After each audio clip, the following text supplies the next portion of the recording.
Järgmisel nädalal jõuab Riigikogu suurde saali eelnõu puurikanalate keelustamise kohta. Seetõttu ei ole ilmselt juhus, et loomakaitseaktivistid murdsid järjekordselt Eesti ühte suuremasse munakanalasse ja tulid tagasi koledate kaadritega. Üks asi on järjekordsed salakaadrid, aga kui Merilin Pärli pilti laiemalt analüüsis, sedastas ta, et esiteks, isegi kui seadust täht-tähelt täita, ei ole võimalik lindude heaolu lõpuni tagada. Teiseks, lõpuks teevad otsuse ikkagi tarbijad oma rahakotiga. Olge veel kord hoiatatud, osad kaadrid on häirivad.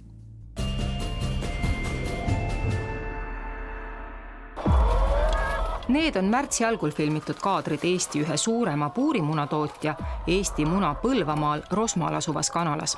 Just sellistes tingimustes elavad kanad, kelle munad alles üle-eelmisel nädalavahetusel paljude perede lihavõttelauda katsid. Me näeme siit materjalilt surnud kanu, kes on ilmselgelt olnud siin kauem kui üks ööpäev. Me näeme seda selle järgi, et need laibad on hakanud juba lagunema. Need linnud seisavad terve elu traadi peal. Ja kui juhtub nii, et mõni nendest lindudest siis sureb ja ta laip jääb sinna puuri põrandale, siis see on nende teiste puuris peetavate kanade ainus võimalus, kuidas seista stabiilsel maapinnal, on selle surnud linnu peal seismine. Lisaks surnud kanadele hakkavad silma ka peaaegu sulgedeta linnud, kes ülitihedalt külg külje kõrval elama peavad, jalge all vaid puuri hõre traatpõrand, mis siblidagi ei võimalda. Üks kana, kellel on silmavigastus, eks ju, on pandud eraldi kuhugi puuri. Tal ei ole mitte mingit allapanu siin, et tundub, et talle on pandud siia mingisugune munakarp. Ta on väga kehvas seisus. Hunnikust puntras kanad. Nad on sulgedest paljad, eks ju. Tihti, mis juhtubki esimesena, nad hõõruvad oma kaelad paljaks, sest see on ainus viis, kuidas nad üldse toidule ligi pääsevad. See pulk on, aus vist on öelda, see on naljanumber. Nad kutsuvad seda õrreks. Loomade heaolu on selles süsteemis võimatu tagada. Näitame värskeid kaadreid Põllumajandus- ja Toiduameti ehk PTA kogenud veterinaarile. Selle koha peal nagu loogiliselt võttes ju ei saagi allapanu olla, eks ole, et ta kukub läbi selle traadi. Et see ei ole kaua surnud olnud. Et tal ei ole nagu mingeid lagunemistundemärke tegelikult ju veel näha. Isegi see veri siin tundub veel üsna hiljutine. See võib olla pisut kauem, aga kindlasti ta ei ole päevi ega nädalaid. Kindlasti. Meil ei tohiks üle päeva vanuseid surnud olla, kui keegi ei ole neid märkamata jätnud. Aga kuidas tundub, kas see on üle päeva vana? Ma arvan, et on. Aga iseenesest need kanad nad kuidagi ei tundu ma ütleks kõige hullemad. Muidugi mulle meeldiks ka, et neil oleks rohkem sulgi seljas. Sellised kaadrid ja sarnased jutud on nagu déjà vu. Esimest korda 2023. aasta septembris kajastasime Pealtnägijas, kuidas organisatsiooni Nähtamatud loomad agent töötas mitu kuud Eesti suuremates munakanalates ja salvestas salaja lindude massilisi kannatusi, mis muuhulgas põhjustas kanade omavahelist kannibalismi ning selgeid eeskirjade rikkumisi, nagu hinge vaakuvate tibude hukkamine kätte juhtuvate meetoditega. Nad küll püüdsid sealt põrandalt neid tibusid veel päästa, kes liigutasid ja kes võisid jalgu veel alla võtta. Aga jah, terve hulk tibusid siis olid surnud või siis kes veel liigutas, et nemad löödi surnuks vastu ühte toru. Sellisel määral rikkumisi, nagu siin välja toodud on 3 ettevõtte puhul, meieni varem jõudnud ei ole ei vihjete ega ka ametnike poolt koostatud protokollide põhiselt. Peab tunnistama, et paljus leidsid need avalduses välja toodud vihjed kinnitust. Et me peame mitte kompromissi tegema, vaid leidma siis koos ettevõtjaga mingi lahenduse, et vähemalt miinimumnõuded heaolu tervise kohta oleks tagatud. Meil on 4 suurt puurikanu pidavat ettevõtet ja 3 neist siis olid tõesti päris suured probleemid. Alustades siis sellest, et ei olnud piisavalt ruumi kanadel, et oli siis liiga palju kanu puuris, siis oli probleeme pesadega, oli probleeme just täpselt selle siblimismaterjali ehk allapanuga. ja oli ka siis puhtalt seda, et kanade tervist ei jälgitud, haigeid ja surnud linde ei eemaldatud piisava sagedusega.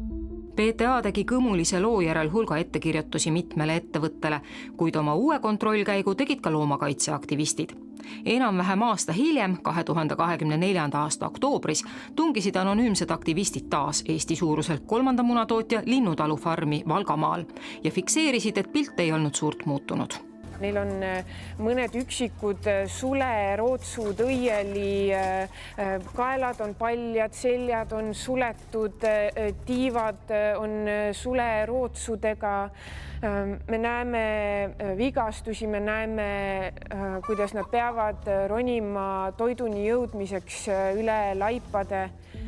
PTA tegi toonase saate järel taas kontrolli ning väidab, et regulaarsed kontrollid ja kasvanud nõudlikkus on olukorda nüüdseks kõvasti parandanud.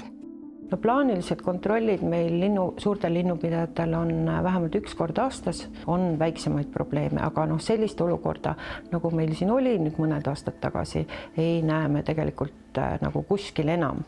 Kui vaadata viimaseid kontrollraporteid, mis Põllumajandus- ja Toiduamet siis Eesti puurikanalatesse teinud on, siis kindlasti on seal märgata, et nad on teatud määral läinud põhjalikumaks ja nüansseeritumaks. Kaalukaussidel on väga erinevad huvid, eks ju, et ühelt poolt nad peavad siis olema tootjatele toeks, eks ju, nende kontrollidega, et kuidas nad saaksid olla nõuetega kooskõlas, aga teisalt poolt teatud hetkedel ongi, et tagada loomade heaolu, on vaja jalg maha panna ja öelda, et teatud asju ei tohiks ikkagi teha.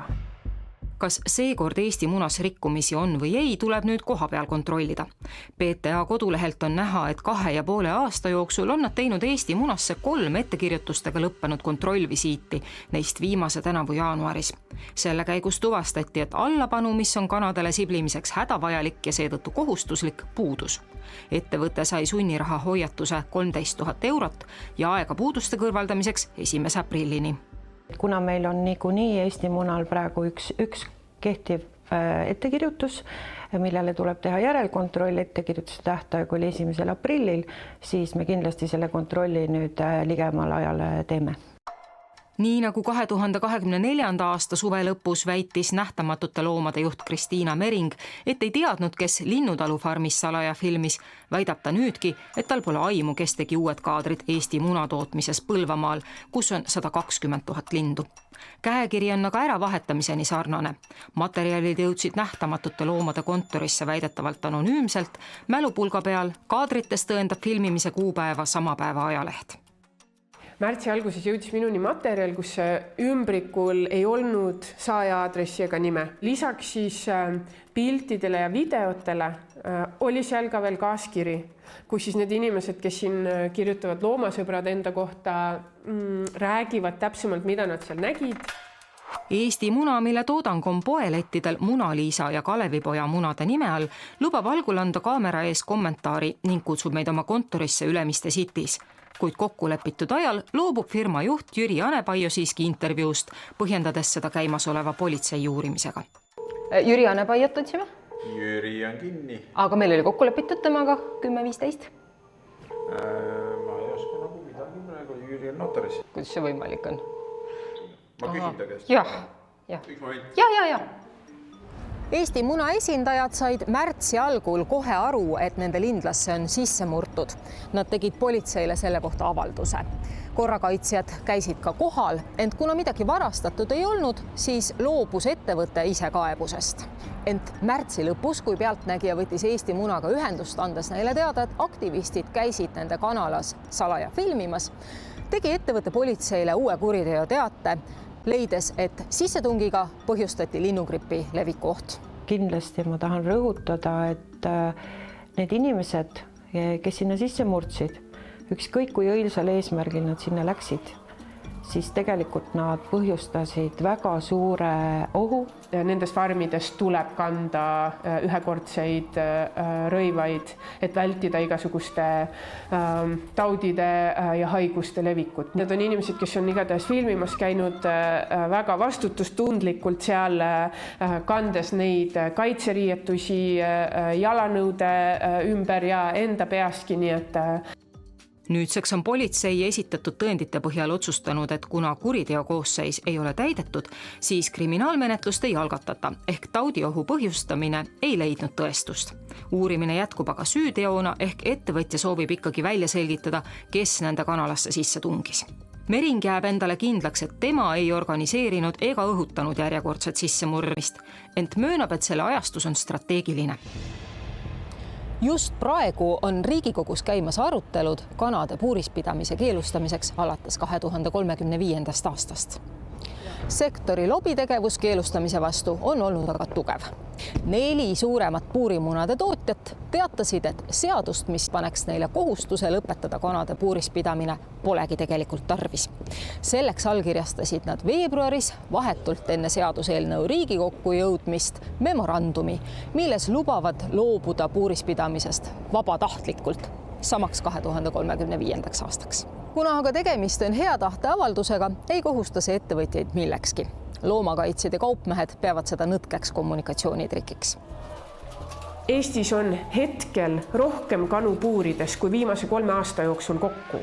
Nii et see ka ei ühti munatootjate signaaliga sellest, et on toimumas üleminek ja seal ei ole mitte midagi siduvat, mitte mingisuguseid tagajärgi. Me kõik saame aru, et see võib tähendada ka aastal 2035 1. jaanuaril anda teada, et vabandust, ei mänginud välja. Jah, see on õige küll, et praegu lepime kokku nii, aga siis mingil hetkel ei lepi ja tegelikult mitte ka kõik meie linnupidajad ei kirjutanud seda alla. Et selles suhtes oleks selline, ütleme, õigusloomes ikkagi mingi kindel tähtaeg kindlasti nagu tervitatav. See võib-olla võimaldaks ka siis rakendada erinevaid toetusmehhanisme. Vaadates kõikide nende aastate vältel toimunut, kui me seda seadust kanade puurispidamise keelustamiseks vastu ei võta, siis me jäämegi sellisesse olukorda, kus need linnud on paljad suletud, vigastatud seal kitsas puuris, kus nad ei saa liikudagi, eks ju, kus nad seal siis ainus võimalus seista stabiilsel maapinnal on siis teise kana laiba peal jalgu puhata. Nagu seni loomakaitsjad, möönab ootamatult ka PTA, et suurtes tööstuslikes puurikanalates polegi võimalik lindude heaolu tegelikult lõpuni tagada, isegi siis, kui eeskirju täpselt järgida, mistõttu oleks sobivaks lahenduseks just puurispidamise keelustamine. Et kui me vaatame neid pilte, eks ole, siis see on kaugel sellest, eks ju, kana jookseb paljal aasal on ju. Ei ole loomuomane, et loomad või linnud on nii tihedalt koos, see on ikkagi intensiivne tootmine, siis need pidamistingimud iseenesest on juba ikkagi suunatud sellele, et saada võimalikult väikeste kuludega võimalikult suurt tulu. Ehk et tingimused on liiga leebed seadusest tulenevalt? Jah, võib nii öelda küll. Ta ongi puuris, et ta elabki oma elu seal puuris. Nii ongi aastate jooksul toimunud mitmeid ümarlaudu ning nii poliitikud kui ka munatootjate esindajad on aeg-ajalt taas lubanud, et puurispidamine lõpetatakse, ent tegelikkuses on otsus kogu aeg venima jäänud. Kui Eestis lihtsalt keelatakse see puurikanad ära, Lätis, Leedus, Poolas, ei keelata neid ära, siis väga lihtne, tuuakse sealt seda odavamat muna sisse. Puurimunade tootjad on aastaid tinistanud Eesti avalikkust ja poliitikuid juttudega, et kui Eestis puurikanalad keelustada, ujutatakse kaubandus üle naaberriikidest sisse toodavate odavate puurimunadega, sest mujal keeldu kanu puuris pidada ei ole. Sama mantrat raius pealtnägijale ka Eesti muna. Tegelik olukord on aga vastupidine, kinnitavad kaupmehed. Ma isiklikult pole näinud nende 15 aasta jooksul, mis ma olen Rivis töötanud, sedavõrd suurt ja kiiret muutust mingisuguse ühelt tarbimisviisilt teisele. Me oleme kogu aeg tootjatele rääkinud, et me tahaks rohkem siis just neid õnnelike kanade mune. Ma arvan, et lähitulevikus vähemalt 2 suurt Baltikumi jaeketti otsivad seda võimalust, et üldse mitte müüa puurikanade mune, et me oleme sinna poole liikumas. Vaatame Läti olukorda, eks ju, et seal on suurim munatootja Baltikovo, kes on üldse Põhja-Euroopa suurim munatootja, kes juba lähiaastatel on puuridest loobumas ja vedamas eest seda liikumist siis vabapidamise poole. Vaatame Leedu olukorda. kõik munatootjad seal on juba tegemas üleminekut puurivaba tootmise poole. Me oleme kogu Euroopa Liidus selles protsessis üks viimaseid. Kui vaatame statistikat, siis Eesti peab ühena enim kanu puurides kogu Euroopa Liidus kokku. Kui me võtame 10 aasta taguse aja, mil me üldse hakkasime nendel teemadel rääkima hankijatega ja seadsime neile neid ootusi ja küsisime rohkem neid mune, et selle aja jooksul muutus ei ole toimunud Eestis. Et kui see ei olnud piisav põhjus, siis minu peas tekib ainult üks suur küsimus, et kuidas nad siis, millega nad veenavad, et nüüd on nad vabatahtlikult valmis. Eesti munatootjate vastuseisust on tekkinud hoopis äraspidine turutõrge. Õrre ja vabajooksukanade munad tuuakse enamasti Lätist Leedust sisse, sest Eestis ei toodeta neid piisavalt. Kui aga muna letil puudu, täidetakse tühimikku just Eesti puurikanatoodanguga. Üllataval kombel on kõige väiksem puurikanamunade osakaal just odavamates jaekettides nagu Maxima, Lidl ja Prisma, kes on andnud ka lubaduse puurimunadest täielikult loobuda ning kinnitavad, et teeksid seda kohe, kui vaid oleks piisavalt õnnelike kanade mune võtta. Kõige rohkem müüvad Eestis puurikanamune aga just kallima ostukorviga Coop ja Selver, kes pole ka avalikult üleminekulubadusi andnud. Mis tõepoolest on Eesti turgu üle ujutamas, on nende lähiriikide vabapidamise kanamunad. Sest et nõudlus Eesti toidupoodides just vabapidamise kanamunade järgi on lähiaastatel kõvasti kasvanud. Eesti munatootjad paraku ei ole aga kohanenud selle muutunud nõudlusega. Ma arvan, et see on turutrend, sest mujal Euroopas ju tegelikult on see juba ammu nõnda. Ja arvata, et meie heaoluühiskond sinna ei liigu, oleks nagu väga vale, et kõik muud asjad on ju tulnud. Ehk siis lihtsalt küsimus ongi selles, et kui me nüüd jääme siin nagu passima või ootama või loodame mingisugusele sellisele vabaturumajandusele, siis see võib lihtsalt väga vabalt juhtuda, et Eesti jaekettidest ja poodidest lihtsalt ei saa kodumaist õnnelikku kanamuna enam. Milliseid mune te ise ostate? Tegelikult mina ostan küll neid kõige kõrgema kategooria mune. Ehk siis vabapidamise? Ja ma ostan neid sellepärast, et ma leian, et ma olen kanadele selle võlgu ja lisaks mul on ka oma 3 kana.